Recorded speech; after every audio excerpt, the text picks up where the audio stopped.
You're listening to the AZ Wildcats podcast. I'm Mike Luke, joined by Jody Oehler. You're listening to him on 910 up in Phoenix, but we're fortunate enough to get him down here in Tucson for the AZ Wildcats podcast. Jody, how you doing, my guy? I'm great, man. I'm getting ready to head down to Tucson this weekend, so let me know where the pickup basketball game is. I was going to say, what are you doing down here besides looking for pickup basketball games? My parents are celebrating their 50th wedding anniversary. And they live up here in Phoenix, but they love Tucson. So we're going to be at one of the resorts there. And I got some sun credits because at the resort my parents booked, the front desk guy was a fan of mine from down in Tucson. And so he was all excited that my parents were going to be there. So I'm looking forward to getting the red carpet rolled out. Oh, well, absolutely. You deserve that one, Jody. Speaking of a guy that's got the red carpet rolled out, Arizona just got a commit right now from Motiejus Krivas. Thanks to the U of A for sending me that pronunciation right there. He's a mountain of a man. He's 7'2", 265 pounds. With international guys, Jody, I'll be honest with you, I never know quite what to expect. If they were to come in and be a Julius Tabellis immediately, where it's 14-7 or 13-7, cool. If they were to come in and be Henry Vesar, where you're kind of on the fringe, I never really quite know what to make of the international player. No, it's great. It's a great point. I'll take it a step further. I'm always a little skeptical, to be honest, and I know that might not be the most open-minded thing to say, but when you're talking about a big from Europe and, like you, I think, at least for me, this just kind of dropped out of the sky today. And so I'm watching the Jonathan Givony highlights and I'm watching some of the other video clips and you're like, okay, see a big guy that can move. He's not like ultra athletic, but he's not a stiff either. But I think my first reaction, Mike, was like, oh, okay, I think U of A's got enough size. I'm not really worried about the front court next year or beyond. It's really about what they're, we talked about last time, who can put the ball on the floor, who can attack the basket, who can draw double teams, who can get to the foul line, who can be that guy. And so, it's at least something. We have some results from Tommy Lloyd's offseason, but I'm not satisfied. Right. And see, that's the thing, too, is that he's obviously going to make a lot of his bones internationally. That's what he did at Gonzaga. He's known as Mr. International Recruiter. So far, it's been, he hasn't gotten the guys here that he got at Gonzaga when you're dealing with the Rui Hachimuris, the Kelly Oleyniks, the Karnowskis, because you look at it, it's Adama Ball, Henry Vesar, Filip Borovichinin. But, I think at some point you're banking on that some of these guys are going to start hitting right here because – like it or not, this is going to be the backbone of a big part of his recruiting here, Jody. Which I'm totally good with. You know what I mean? Like whatever it takes to get players. And I think the appeal to the European pipeline is that there is stability. There is a little bit more stability. We even see that in the NBA where most of the best European players aren't the player empowerment requesting a trade 2 years into a 5-year deal. Right. It just hasn't really happened with the European players. Eventually it will, but I look at the European side and I just think, okay, even with that being the primary pipeline, let's get some 6'7", let's get a little bit more Bennedict Mathurin, international pipeline than the 7'2" grainy YouTube footage from the junior Lithuanian team. You know what I mean? It's a Zapruder film type of background to it. Right. Yeah. What I do like, I am interested to see what Lloyd's next step is, because one thing that I think we found out, and we talked about this a little bit last time you were on the show, is that Arizona this past year was just not very tough. I think that's fair to say. And you look at it, I believe you've got to have NBA players to generally be as good. And look at that roster. I don't know that there were any NBA players. Maybe there were, but I didn't see them. You look at this next year's roster, Kylan Boswell is going to be taking over at the point. And I think you're going to see, and this is with all due respect to Kerr, I think you're going to see a real upgrade right there. I think Boswell's got a next level, a toughness to him that he doesn't have, that Arizona didn't have. You bring in Jaden Bradley, again, transfers, who knows? But again, this is an ex-5-star kid, a year removed. He was at Alabama, where he was all SEC freshman. You've got Larson, and then you may try to bring in another wing. That is at least a tougher perimeter to me than what you had with Kerr, Ramey, etc. No doubt. I mean, I think there's real optimism, but I hate hammering this point so early before we've seen some of the results, but I think this is true in the NBA. This is certainly true in college basketball. I think this is true just at every level of basketball now. It's a wing dominated sport. I mean, right. Guards and bigs. Jody cut out there for a second, but once we get him back, go ahead. Sorry about that. You're good. So there's the two most interchangeable positions are guard and center, and that seems to be where Arizona's doing the bulk of their heavy lifting. And I just want wings. I mean, I want a wing. I want a guy. And with all due respect to Pelle Larsson, like, he's not the guy. That's just not who he is. I think he's got a real valuable role on this team. I think he can be a productive player as he has been, but I don't know, man. I don't know why there's that disconnect. I don't know if it's the system and guys that are that size are being lured elsewhere. I know that there's the recruits next year that fill that role, but it's all a matter of timing. I mean, who knows? Kylan Boswell could be a monster this year, and he's gone by this time next year, and then it's rinse repeat cycle sort of. You're exactly right, though, especially in college hoops and in the NBA, which we're going to get to here shortly. The wings, when you have bigger wings, when you have those versatile guys that are 6'6", 6'7", that are long, rangy, athletic, they give you such a margin for error, because I can put you at the 2 if I need to. I can go small and I can put you at the 4, and you're going to be able to cause problems defensively all the way across the board right there. Yeah, it's the hardest thing to find, right? I mean, look at the NBA finals or the conference finals. It's Jimmy Butler, Jason Tatum, Jaylen Brown, LeBron James, and then you've got one exception in Nikola Jokic, but whether they win that series or not, it's probably about Michael Porter Jr. as much as it is about Jokic. So and Aaron Gordon. Yeah, big guys that have versatile skills that aren't back to the basket. Now, if some of these bigs can put the ball on the floor and can spread the floor and can shoot the 3, then I'm open to a different sort of opinion once this roster's finalized. But man, it's the one area that I think that Tommy Lloyd has yet to check the boxes. Right. Can you recruit the kind of wing player that determines the best teams year in and year out? You mentioned NBA players. I think they need a NBA player. I don't think Tommy Lloyd needs 4 future first rounders in the starting line. That just hasn't really worked well for anybody, or it doesn't very often. And so he needs a guy, and I don't know that they've got it yet, but I'm open-minded to Boswell and what his skill set brings. Well, I mean, let's just go back to the previous year. Yeah, Dalen Terry. And yes, Dalen Terry, again, was not an All-American, but he was the epitome of, you're going to have 9 points, 5 rebounds, and you're going to have 4 assists right there, and he's going to play really good defense. The epitome of showing kind of where your statistical impact doesn't necessarily show up in the box score. Or your real impact, There was a thing with Dalen Terry where, he was everything you wanted, or you could see he was going to be everything you wanted, but then he just showed a little too much of it for the last 2 weeks of the season, and then everybody got really excited. But it's that kind of player. It's that kind of skill set, and it's versatility. I mean, it's just the name of the game in basketball is like, what can you do? How many things can you do? How many things can you do well? There's just not a lot of specialization anymore in the world of basketball, and it feels like Tommy Lloyd still is putting together teams of specialists that fill one role and that role only. And it's like, listen, I love Oumar Ballo, and I love having a big dude, but ultimately, in the grand scheme of things, that should be a guy that's giving you like 18 change of pace minutes in the front court, not 36 minutes of your offense revolving around him, because that just doesn't really work anymore.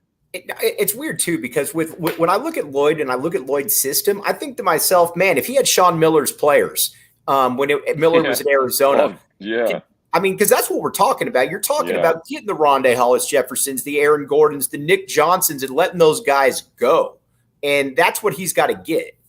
I did a segment. It was during the Nuggets series, and it was about Aaron Gordon, and it was just Aaron Gordon. And I know we'll get to this a little bit with Deandre Ayton here in a few minutes. Aaron Gordon's basically the same player in the NBA that he was at U of A. He's obviously added some muscle, and he looks a lot bigger, but he's never really refined his skill set. He's never really become the reliable jump shooter or the reliable three-point shooter. He's a freak athlete. And if you go down the line, Sean Miller had all these dudes, all different sizes, but it was like Nick Johnson. It was, you mentioned him, Rondé Hollis Jefferson. You could throw the Grant Jarrett, Brandon Ashley's, although there's some asterisks there. Stanley Johnson. And none of them got better. None of them developed skills. All of them were incredible on paper. But I feel like if you added Tommy Lloyd's player development background to it, which seems to be his specialty and his coaching staff specialty, I think all of those dudes probably would have been better off. But instead, there's like a stasis for all of them. They're just all frozen in time. Like Rondé Hollis Jefferson, literally the same dude in the NBA as he was as a freshman at U of A, which was like, man, if this guy develops a jump shot, he could be a 3-and-D menace. Well, guess what? He never did. It never happened. Right. Another person right here just said, imagine Lauri Markkanen under Tommy Lloyd. Oh, man, Josh Green. Like, there's dudes, there's guys that just came and went through the U of A program. And I know it's 1 year, and Sean, there's only so much college coaches can do in this climate. But I've never really seen players develop under Sean Miller. And that's where I'm excited, to your point, where, man, I don't want to go back to 4 one-and-dones every year, rinse and repeat, but I do want to get to a point where there's some real blue chip players getting demonstratively better on the court under a really good coach. And I think until we see that, we're going to be left kind of wanting a little bit more from Tommy Lloyd. I think a big part of that, at least the equation for it for me, is probably going to be next year with that. We're going to get to that in a second. But Jody Oehler, do you like pizza? Oh, you know it, man. All right. Jody Oehler likes pizza. I would recommend Mountain Mike's Pizza. If Jody Oehler likes pizza, go to mountainmikespizza.com, and you can go to their Mesa, Chandler, or Tucson locations. When I was up at the NCAA tournament, Jody, I also saw him in Sacramento as well. That's how wide-reaching this apparatus is right here. There's no slowing down Mountain Mike's Pizza. And again, reminder, diehards can get a $50 voucher upon signing up. And to clarify, I am not Mountain Mike, even though some people think I might be Mountain Mike. Mountain Mike probably makes a lot more money than me. And one other thing, tap and bottle watch parties. Now, you might be like Jody Oehler and you're front row at all the games right there with the Suns and all that. But if you want to come hang out with the common folk, the tap and bottle watch parties downtown for Arizona football and basketball. We'd love to see you down there, and you can get some Four Peaks there as well. All right, Jody, did you have something to say right there? It looked like something was coming out. No, I feel like we're looking at Tommy Lloyd and just waiting for it to all come together, and it's year 3, and I'm anxious. I am a little anxious, but I'm still optimistic.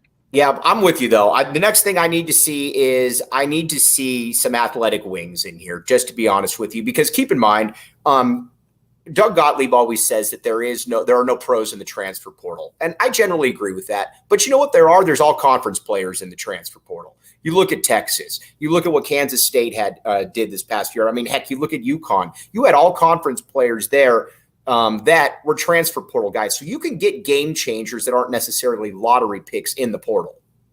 Yeah, that's, again, where we're just not seeing money results. And I'm just curious what his grand plan is. If it's just to sort of, you've talked a lot about this, be hyper selective and put all your eggs into 1 or 2 baskets. And then if those don't hit, well, we'll just fall back on our returning players. But yeah, I mean, listen, U of A basketball, it's funny. I've just kind of watched the evolution of how people talk about it, how it's perceived. And Right. It's, the stat that came out the other day that Andre Iguodala's retirement means the end of a Lute Olson coach player in the NBA, which, boy, just kind of bummed me out in a really weird way. And right. What I remembered when I read that stat was not only did Lute Olson recruit great players, develop great players, but so many of the players from U of A went on to be great NBA players. Right. And again, not to hammer Sean Miller, but all of those great talents that came to U of A, I mean, very few of them have turned out to be above average NBA players, no matter where they were drafted.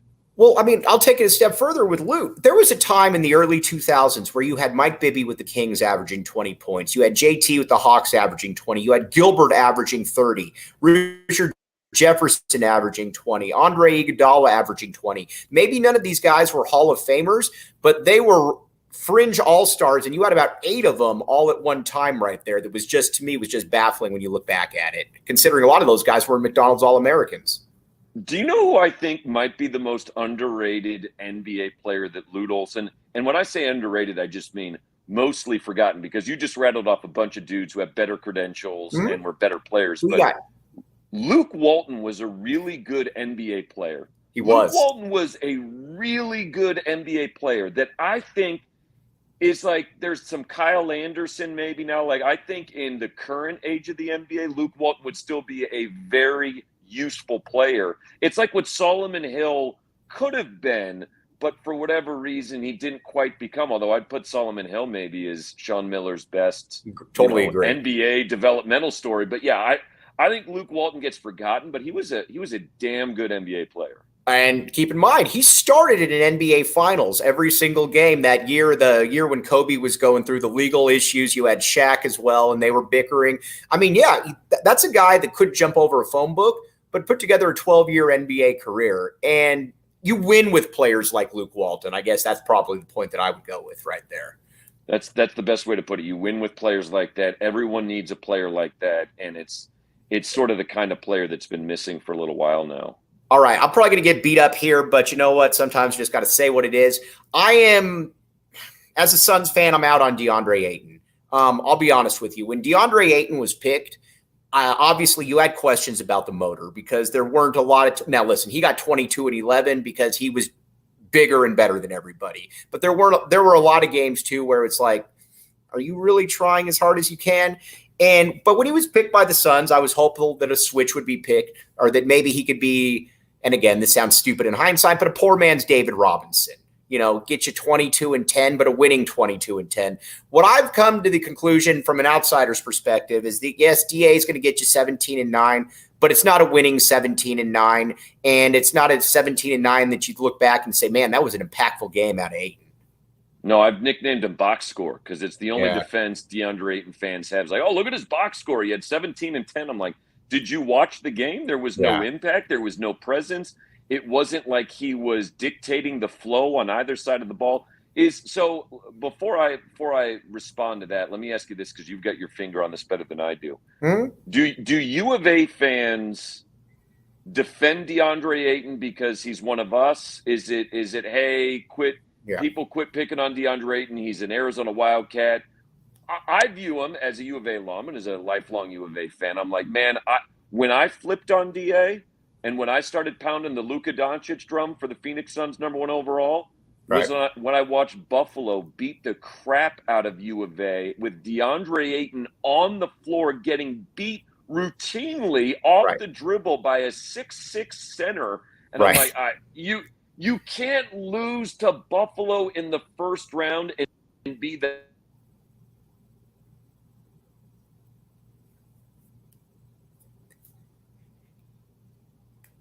Yeah, Jody cut out there for a second, but what, Jody? Go ahead, Jody. Yeah, keep going, Buffalo.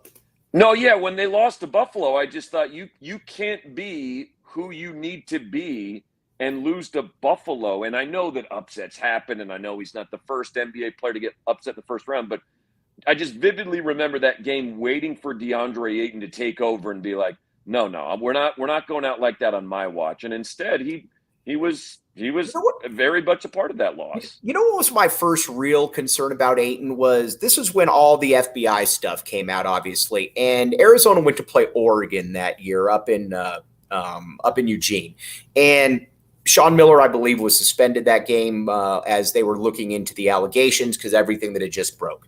And Ayton went out there, and Ayton was clearly mad that, you know, his name was being put in there and whatnot. And he had one of the most dominant first halves I've ever seen, Jody. Without looking at it, was like 22-12 or something like that. And then the second half he did but it was like in the second half he did absolutely nothing, almost to the point where it was like, well, I already proved myself right there in that first half. I don't got to go out there. And again, Arizona ended up losing that game. But you always just want more from him. And again, I'm not a huge Monty Williams guy, and we'll get to that here in a little bit. But at the end of the day, Ayton's being paid $30+ million a year to give up his best effort, and it's impossible even for the best Ayton defender or the biggest Ayton defenders to say, yeah, he's given his best effort.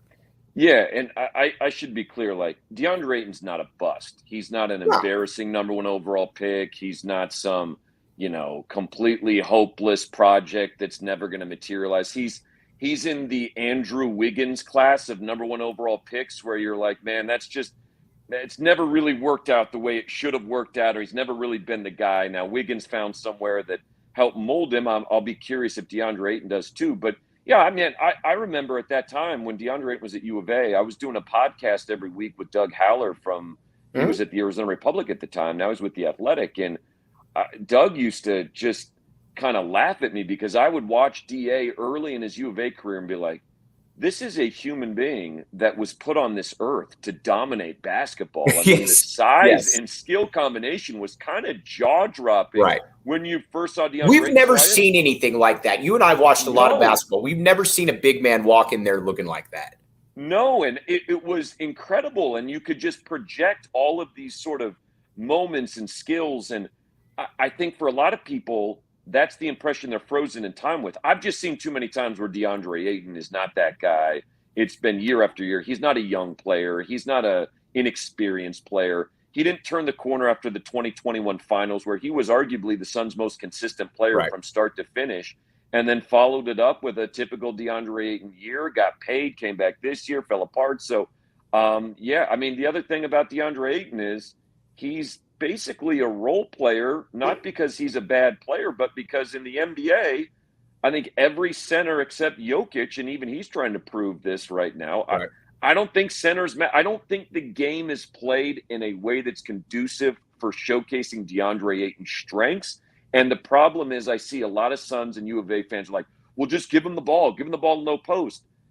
You have to slow everything down. Your motion stops, your passing stops. You dump it down low. You play Shaq early 2000 style basketball. That does not work in the current NBA and probably never will again. And that means he's a rim runner and a rebounder and a defender, and that's not a $33 million a year guy. And the thing with Jokic that's unique is that everything on that, and this is why they can get away with it, everything on that team depends on Jokic. All those players, that depends on his passing, it depends on his ball handling, it depends on his ability to finish. He's essentially a point center, if that's I always tell people if Larry Bird was a 7'1" player, he would have been Nikola Jokic. That's the best way that I can put it right there. I mean, and Joel Embiid's, the only MVP in history to never reach a conference finals, and he just completely got marginalized by Robert Williams and Boston. So like, there's just a part of this that is positional value. Part of it is Deandre Ayton. I'd also go back to, moments when we were out on Deandre Ayton was Scott Bordeaux wrote a profile of Deandre Ayton as he left U of A before he was drafted. And I encourage people to go Google that from Scott, because Deandre Ayton talks about having multiple different personalities. And I think one of the guys' name was Jeremy, and he was a goofy white guy and like just not a serious dude. And listen, you can be silly, you can be lighthearted, but the stories you read about a guy like Dwight Howard is he was basically more interested in fart jokes in the NBA than he was about being a great NBA player. And I think there's a real part of Deandre Ayton that's just, he's silly. He's not that serious. And I'm not surprised his career's gone this way. All right, now we're going to talk about the next step there for Ayton and the Suns. But first, the four peaks. Jody, U of A had four peaks big men last year. I wanted it to take off more than it did. Some people still like it. I still like it. And you know what? That's what matters to me right there. Check out Four Peaks Brew or Four Peaks Pub to keep up with the latest on Arizona's hometown brewery. Must be 21 years or up to and enjoy. And again, Four Peaks, please drink responsibly. Arizona has added a fourth peak to replace Azulis Tabellus. Maybe there will be another peak that we add as well right there. And Illegal Pete's. Jody, I know that you've been to Illegal Pete's before because you're a cool guy. Of course. All right. Now, when you were away from home, I was going to say when you were in Tucson, you went to Illegal Pete's, I'm sure. Oh yeah, man. And there's like I went everywhere in Tucson. There's the best food, one of the best food cities in America. Thank you. It really is. It's a very underrated food place right there. And I'm glad you said that because I've argued with people about this forever. People like to really dismiss Tucson, but you better know that Tucson brings the food. Tucson is significantly better food-wise than Phoenix. It's not even close. It is. And so let's hear. Legal Pete's, though, stop in either their Tucson or Tempe locations, and you get a house beer bucket for you and the whole crew, 5 pints for $15. Soak up the sun with a loaded burrito and a crisp beer on the patio. Legal Pete's, your go-to for burritos, buddies, and beer. All right. How much of this with the Suns do you put on Monty Williams and again, I'm not excusing Ayton because we just went all over on why we'd get rid of Ayton. We're out on him. But how does Monty Williams figure into all of this? I personally don't put a lot on Monty Williams. I think the analogy I would use is if you're a teacher and you've been teaching the same group of kids basically for 4 or 5 years, and there's one kid in the class that's constantly interrupting the class, he's constantly being obnoxious, he's constantly requiring extra attention, he's constantly trying your patience. Everyone has their breaking point.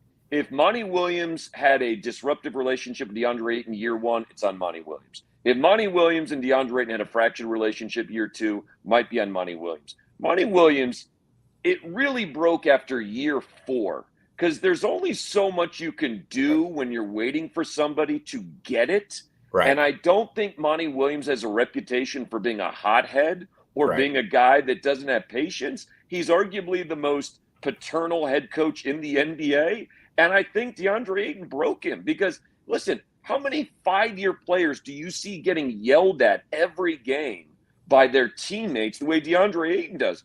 Devin Booker, Chris Paul. And so, to me, all roads lead back to everyone sees what we see. Everyone wants more. Deandre Ayton is frustrating. I'm not worried about DA making the Suns franchise regret if they inevitably trade him. I was talking with Muehlbach about this. I don't think Muehlbach will mind me saying this, but he said when you watch the Suns just from a distance, he said you can always see Booker and even KD and some other players. There's moments when they look at DeAndre like, oh, this guy. Or, something like that where it's just kind of a rolling of the eyes moment where it's like, all right, well, we got to put up with this or we got to do this or whatever. And like you said, the body language is just it's not good. And it leads me to believe that this isn't just a Monty Williams problem. No, and I think that's the important part is that, like, it's several years of this. It's day after day. And then not only do you see him on the court screw up positioning or maybe not make the right cut or right decision, then after the game, you've got to brace yourself for what coming out of Deandre Ayton's mouth because he is going to say ridiculous thing after ridiculous thing. I mean, the most recent example after he injured his ribs in after game 5, he gave an interview to Dana Scott of the Arizona Republic where he was like, it's the playoffs. You got to suck it up. It's painful, but you got to play. And then he doesn't play the next game. And it's just the classic Deandre Ayton experience, man. I will be shocked if they don't trade him, and I will be shocked if they're not better off for it. Can you still get a Miles Turner and a Buddy Hield type, or is that ship essentially sailed to where you maybe just get Miles Turner? I always look at this, I like reverse engineer a trade where it's kind of like when you're recruiting, what's the most negative recruiting you could do against a coach, right? And that's how you have to kind of put yourself in the shoes of an athlete that's like, okay, I can make a case how great U of A is, but there's a lot of other people that are going to be making the case for how terrible U of A is. And if I look at the negative trade conversation around Deandre Ayton, teams are going to try to find a value. They might think they're capable and they can figure him out, but they're not going to give the benefit of the doubt. I mean, the guy's disappeared. I think the Monty Williams relationship inside NBA circles is much more reflective of Deandre Ayton than the general public wants to think. So, I mean, there's a couple trade ideas I've had. I think a sign and trade for Kyle Kuzma might be the most interesting trade option for both teams. You put him next to Porzingis. That's a franchise with Bradley Beal, DeAndre Ayton, Porzingis. Maybe they think they can. You could argue 3 hollow stats guys right there. Right. The problem is they fired their GM, and so they're probably not that dumb. Dallas, I keep talking about. Mark Stein actually stole this one from me. I emailed it to him after an interview, and then he went on a podcast and said it was his idea. So shout out Mark Stein for stealing. All right, Mark, we're clarifying that right here on the AZ Wildcats podcast. Go ahead there, Jody. I just think it's Maxi Kleber, JaVale McGee, Tim Hardaway Jr., and the 10th overall pick. And I think it's the best combination of players and picks. I think Kyrie Irving and all the smoke around him is to get the most money possible from the Dallas Mavericks. I don't think he's ultimately going to end up on the Suns. That might be wishful thinking. Can I stop you real quick right there? Yeah. If you're Kevin Durant, and do you really want to go through playing with Kyrie Irving again? You know, I don't know if you've had this experience, Mike, but there's people that have really weird relationships. You know, when you're a married couple, you spend a lot of time with other married couples, and they're about half the time you're like, I don't know how that relationship works. And then there's, I've met once in my life a couple that was like, we have an open relationship, and then they'll tell stories about how like the husband's going home with bartenders and the wife's going home with like, and I always come away and I'm like, I have no idea how any of this works. It's absolutely bizarre, but for whatever reason it works. I bring that up because I think Kyrie Irving and Kevin Durant are like the open relationship couple of the NBA. Like, no one knows how or why or what's going on, but I think there's just some sort of weird bond between those two dudes. Interesting. All right. By the way, just to clarify, a non-sexual bond between Kevin Durant and Kyrie Irving. I'm talking strictly basketball platonic, just professional related there. Correct.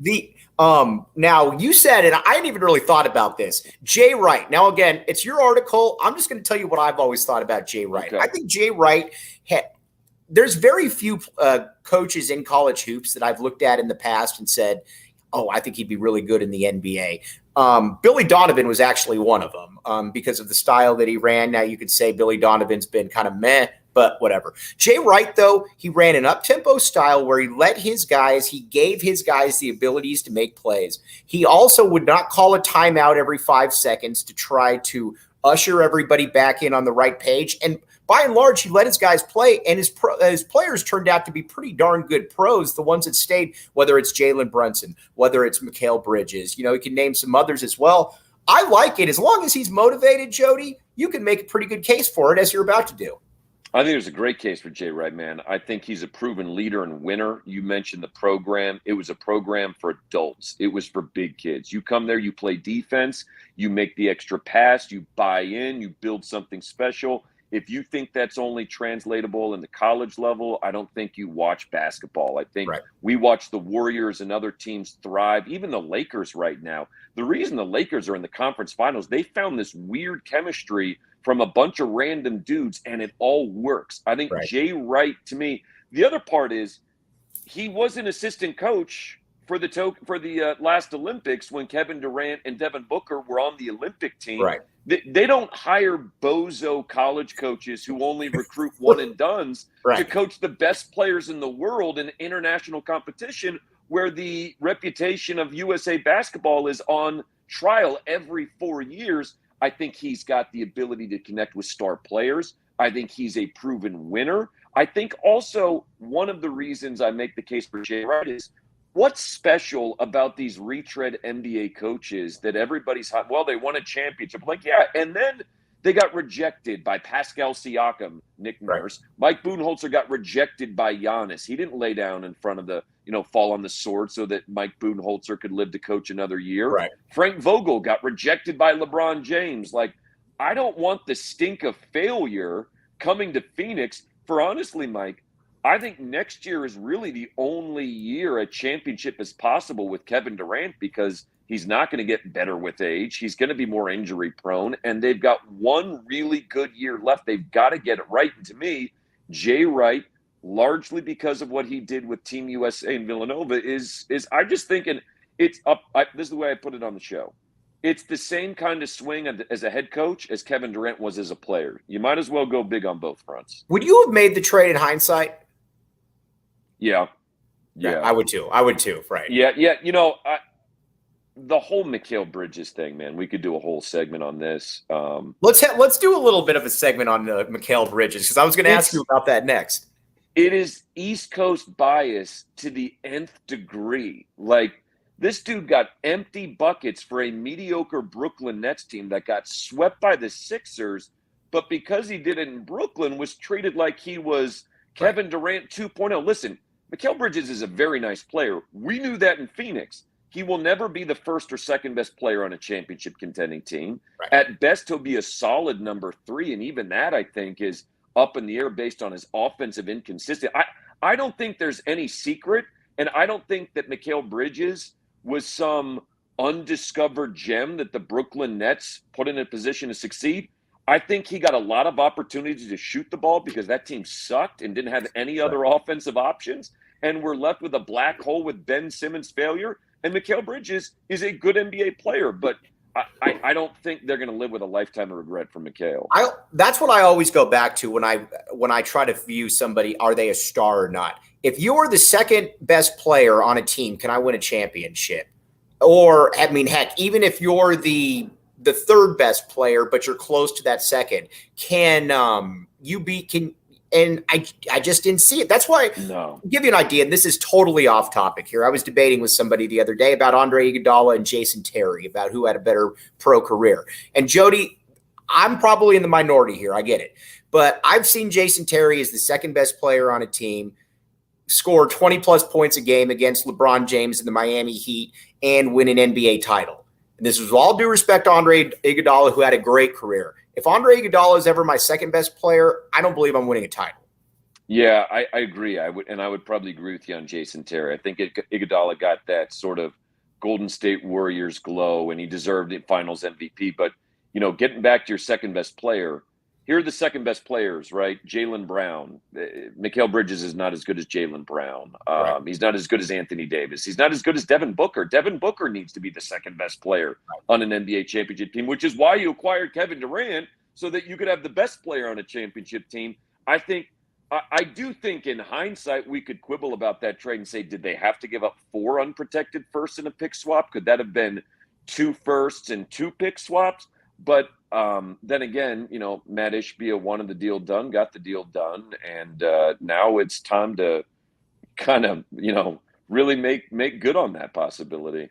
Right. Now, all right, so let's go back here to the U of A a little bit and the players that are kind of in the NBA here, because I'm kind of in an NBA zone right now. Bennedict Mathurin, I do believe, is going to be, out of all the U of A players in the league, and I know Lauri Markkanen got most improved player. If you were to ask me one that has top 10 player potential, Bennedict Mathurin's that dude. Yeah, no, I agree. I think he hit the rookie wall this year. I think he struggled to finish just because of the season length, and you see that a lot. But I think Bennedict Mathurin, what surprised me about Mathurin was his shooting. I mean, I didn't think he would shoot that well from 3 the way he did early in his Pacers career. So I put Mathurin. Lauri Markkanen, again, the Jazz stunk. I've always liked Lauri Markkanen. I've always thought he was one of those guys you could just see should be better. Good for him for being as good as he was this year. How does Lauri Markkanen fit in on a championship contender? I don't know. I honestly don't know what he does if he's only getting 8 to 12 shots a game instead of 18 to 20 shots a game. Is it a little bit of that Mikal Bridges type situation? It really is. And whereas I see Bennedict Mathurin like a big-time projection, but if he's your second best player and you've got I guess a Devin Booker, not the same bucket getter, but a Devin Booker level NBA star is his absolute peak. I don't know that he'll get there, but I like Mathurin, and I think he's going to be a really good player. All right, now real quick, OGs. You might say to yourself, Mike, I can't sleep at night. That's what OGs is there for you. Help it out. Help them help you. You can find them at your local dispensary at OGs Brands. You must be 21 and up. They got great flavors. They got great ratios. CBN, strawberry, the CBD to THC 1-to-1 ratio, rebranded as Happy Balance right there. And let's say you got a family like Jody Oehler does. Octane Raceway and Mavericks might be a place that you could stop at some point. Up in Scottsdale, you can book some fun this spring at Octane Raceway and Mavericks, kart racing, virtual reality, laser tags, axe throwing, bowling, arcade, great food and drinks, tons of different events throughout the summer. Check out octaneraceway.com and mavericks.com to learn more. Okay, now let's go back to the U of A. Let's go back to basketball here for a few minutes. Not that we haven't been talking basketball, but next year's roster then with the Cats, a couple other guys that we wanted to talk about a little bit.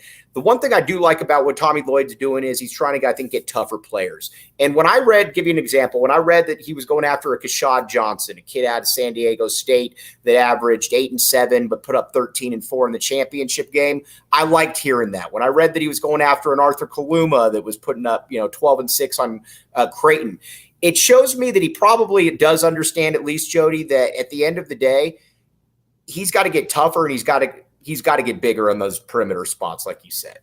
Yeah, I always wonder with Tommy Lloyd how much of his experience at Gonzaga and watching the Mark Few evolution motivates him, shapes him. I mean, Mark Few still looking for that first national championship. Mark Few still kind of trailing the play when it comes to the best coaches of the generation. And I look at Tommy Lloyd and I'm like, he spent so much time there. He's obviously influenced by him. But does he recognize, or does he have a blind spot that you can't just copy and paste what Gonzaga did to Arizona and expect it to be okay? Because the difference is Mark Few entered a program that wasn't built to a national power. He built it there. Right. And I think at Arizona, he's going to have a different standard to live up to. So, yeah, toughness, and just some dog. I'm curious to see where he gets it and how he pursues it. Now, maybe Kaluma's still an option, right? I mean, if the pre-draft process doesn't work out as well, I don't know, but maybe. But last year you kind of had, in my opinion, you kind of had some fake dogs, for lack of a better term. Kirk Kriisa talked a lot. Yeah. But Kirk Kriisa wasn't the guy that was going to get up on you, defend you, and generally come through in the big moments. Azuolas Tubelis was a very good player, but I don't think anybody looked at Azuolas Tubelis and said that's a guy that embraces the limelight right there, that embraces that big moment. And that, to me, is kind of where you really got exposed against Princeton. Granted, I thought the team outperformed all year, but I do think that part was definitely exposed against Princeton. No, Tubelis is a house cat. I mean, there's no dog in him whatsoever. Right. The thing about Kirk Kriisa is he forgot that part of being a dog is when you bark, you got to back it up with a bite. There was no bite there. It was all bark. So, yeah, there's an opportunity. Now, I didn't get a sense from Boswell that he is a particularly chippy player. Maybe that's just because he was, literally 17 years old, or maybe it's because he was in a reserve role. But he seems to be a little bit more lead by example than a huge presence on the court. So I'm curious to see how some of the other guys, because Pelle Larsson, again, not a guy you want setting the tone off the bus for the intensity. Right. Who is that guy is still kind of up in the air. Right. So we'll find out on the latest U of A big man right there. Again, when you bring him a 7'2", 7'2", seems to move pretty well, but like you said, it's with international players, it's always hard for me to really, unless they're just like, if Victor Wembanyama came to Tucson, I'd probably be able to tell you, Jody, might want to keep an eye on this guy right here. Right. But I think you generally know pretty early on, because keep in mind, Henry Vasar could still turn out to be very good. But Henry Vasar was also talked about as an instant contributor. So you just really never know on those spots. So, well, I mean, we're still waiting to see about the kid from Gilbert, right? I mean, Dylan Anderson. By the way, you know who Dylan Anderson's flag football coach was? No, who's that? And who's a very close friend of Dylan Anderson, who's tweeted at me many times about this. Frank Caliendo. Is that right? Yes. No, he's got all kinds of photos of him and everything. It's great. Let me tell you a quick random Frank Caliendo story. Super Bowl week, I put together a media basketball run, and Doug Gottlieb's running point, and Jason McIntyre's there, and some other. Frank Caliendo, this is a gym in Tempe I booked. It's a private gym, invite only. And somehow Frank Caliendo ended up at this gym watching us play basketball for like 30 minutes with a TikToker, some like teenage TikToker, and they're just in sweatpants and shirts watching this random media basketball game for like 30 minutes. I have no idea how it happened. Did he explain himself, or did he just show up to watch some hoop? I think Doug Gottlieb invited him there, but I have no idea why, and he stayed for a little while watching us play. I didn't interact with him very much. I was just going, this is the weirdest thing ever. All right, Jody, as always, really appreciate you. Everyone out there, again, you got to listen to Jody Oehler, host of The Drive, 6 to 10 a.m. on Fox Sports 910. Again, coming in with some pretty good stuff right there. I like Jay Wright to the Phoenix Suns, and we are pretty much in lockstep on Deandre Ayton as well. Jody, as always, you have a safe travels down here to Tucson, and you get the hero's welcome that you deserve. Mike, I appreciate it, man. Thanks for having me. All right, he's Jody Oehler. I'm Mike Luke. You've been listening to the AZ Wildcats podcast.